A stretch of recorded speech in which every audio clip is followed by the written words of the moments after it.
ଓଡ଼ିଶାର ଏକ ଶାନ୍ତ ଗାଁ ସତ୍ୟପୁର। ସକାଳେ ଦିଆ ଜଳିଥିବା ଦେଉଳ, ଚାଲିଥିବା ଗୋଇନା, ଗୋଲାପ ଗନ୍ଧ ଓ ଜଣେ ସାଧାରଣ ଶିକ୍ଷକ ଦେବରାଜ। ସେ ସହରରେ ପଢ଼ି ଗାଁକୁ ଫେରିଥିଲେ।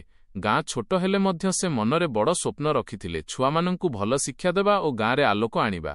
ତାଙ୍କ ଘର ପାଖରେ ଥିଲା ରୀତା, ଗାଁରେ ସବୁଠାରୁ ସୁସଭ୍ୟ ଓ ଦୟାଳୁ ଘରଣୀ। ସେ ସବୁଠାରେ ଭାବି ଭାବରେ ପରିଚିତ। ତାଙ୍କ ପତି ସୁମନ ଜିଲ୍ଲାରେ କାମ କରୁଥିଲେ। ମାସେ ଏକଦିନ ଆସିଥାନ୍ତି। ଘର, ଛୁଆ, ଦାୟିତ୍ୱ ସବୁ ରୀତାଙ୍କ ହାତରେ। ଏକଦିନ ବର୍ଷା ଆସିଲା। ମେଘ ଗଜିଲା, ବିଜୁଳି ଝଲସିଲା। ଦେବରାଜ ବିଦ୍ୟାଳୟରୁ ଫେରୁଥିଲେ। ରାସ୍ତା କାଦା, ଚାଲିବା ଦୁର୍ଭୋଗ। ଏହି ସମୟରେ ରୀତା ଘରଦ୍ୱାର ଖୋଲି କହିଲେ, ଦେବରାଜ ଭାଇ ଆସନ୍ତୁ ଭିତରେ, ବର୍ଷା ବହୁତ ହେଉଛି। ସେ ଅସ୍ଥିର ଭାବରେ ମୁଣ୍ଡ ହେଲେ ଓ ଘର ଭିତରେ ପଶିଲେ। ଭିତରେ ରୋଷେଇର ଗନ୍ଧ, ଜଳର ଧାରା ଓ ଚାର ପାତ୍ରରେ ସ୍ନେହ। ଗରମ ଚା ଖାଆନ୍ତୁ, ଭାବି ହସି କହିଲେ। ଦେବରାଜ ହସି ହାତରେ ପାତ୍ର ନେଲେ। ସେହି ମୁହୂର୍ତ୍ତ ଅଜଣା ଭାବରେ ଶାନ୍ତ ଥିଲା। ଦୁହେଁ ନିଜ ନିଜ ଦିଗକୁ ଚାହିଁଲେ, କିନ୍ତୁ ଦୁହେଁର ମନ ମଧ୍ୟରେ ଅଜଣା ଶବ୍ଦ ଗୁଞ୍ଜିଲା। ଦିନ ଯାଇଲା। ଦେବରାଜ ପ୍ରତିଦିନ ସ୍କୁଲରୁ ଫେରିଆସି ରୀତାଙ୍କ ଘର ଆଗରୁ ଯାଉଥିଲେ। କେବେ ଛୁଆମାନଙ୍କ ପାଇଁ ପୁସ୍ତକ ଦେଇଥାନ୍ତି, କେବେ ରୋଗ ହେଲେ ଔଷଧ ଆଣିଥାନ୍ତି।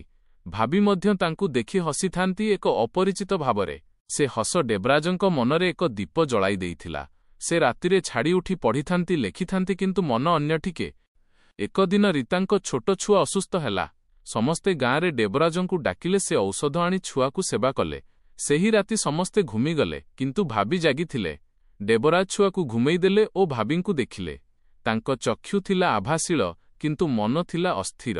ଦେବରାଜ ଭାଇ, ରୀତା ଧୀରେ କହିଲେ, ଆପଣ ଗାଁରେ ଆସି ଆମ ସବୁକୁ ବଦଳି ଦେଲେ। ଛୁଆମାନେ ପଢ଼ୁଛନ୍ତି, ମୁଁ ମଧ୍ୟ ନୂଆ ଆଶା ଅନୁଭବ କରୁଛି। ଦେବରାଜ ଶାନ୍ତ ଭାବରେ ହସି କହିଲେ, ଜୀବନ ମଧ୍ୟ ଏହିପରି। ଭାବି ଯେତେ ଅନ୍ଧାର ହୁଏ, ଆଲୋକ ଆସେ। ସେତେବେଳେ ଏକ ଦୀର୍ଘ ନୀରବତା ଥିଲା। ବାହାରେ ବାତାସ, ଭିତରେ ଭାବନା। ଦିନ ଗଡ଼ିଲା।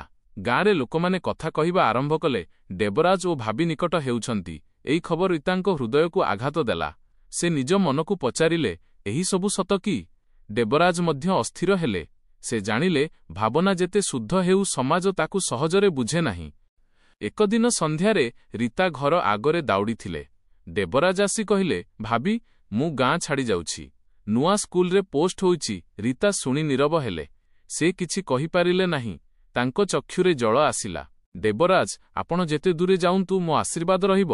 ଦେବରାଜ ମାତ୍ର ମୁଣ୍ଡ ନମାଇ କହିଲେ, କିଛି ଭାବନା ସଦା ସୀମାରେ ରହିଲେ ମଧ୍ୟ ଅମର ହୁଏ। ଭାବି ସେହି ରାତି ରୀତା ନିଜ ଘରର ଜାଳି ଖୋଲି ଆକାଶକୁ ଦେଖିଲେ। ଚନ୍ଦ୍ର ପୂର୍ଣ୍ଣ, ବାତାସ ହଲୁକ। ତାଙ୍କ ମନେ ଥିଲା ଏକ ଶାନ୍ତ ଯନ୍ତ୍ରଣା। ଦେବରାଜ ତା ସମୟରେ ଗାଁ ଛାଡ଼ି ଚାଲିଥିଲେ, ହାତରେ ଚାକିରିର କାଗଜ ଓ ମନରେ ଏକ ଅପୂର୍ଣ୍ଣ ସ୍ମୃତି। ବର୍ଷ ପାର ହେଲା। ଦେବରାଜ ଏବେ ସହରରେ ଜଣେ ପ୍ରସିଦ୍ଧ ଶିକ୍ଷକ। ତାଙ୍କ ମନରେ ଅନେକ ଛାତ୍ର ରହିଲେ ମଧ୍ୟ ଗାଁର ସେ ଭାବି, ରୀତାଙ୍କ ହସ ଓ ମୌନ ଚାହାଣୀ ମନର ଏକ କଣରେ ଜୀବନ ଦେଇ ରହିଛି। ରୀତା ମଧ୍ୟ ଗାଁରେ ତାଙ୍କ ଜୀବନକୁ ଆଗକୁ ନେଲେ। ଛୁଆ ବଡ଼ ହେଲା, ପତି ଫେରିଲେ, କିନ୍ତୁ ସେ ଏକାନ୍ତ ସମୟରେ ତାଙ୍କ ଚକ୍ଷୁ ଆକାଶ ଦିଗକୁ ଯାଉଥାଏ, ଯେଉଁଠାରେ ସେ ଏକ ଭାବନାକୁ ଦେଖନ୍ତି, ଯାହା ଶବ୍ଦରେ ନୁହେଁ, ହୃଦୟରେ ରହିଯାଇଛି। ଶେଷ।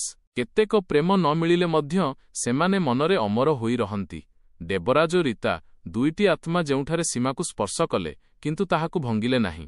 ସେମାନେ ଶିଖାଇଗଲେ, ପ୍ରେମ ମାନେ ଅଧିକାର ନୁହେଁ, ଏକ ସତ୍ୟ ଭାବନା।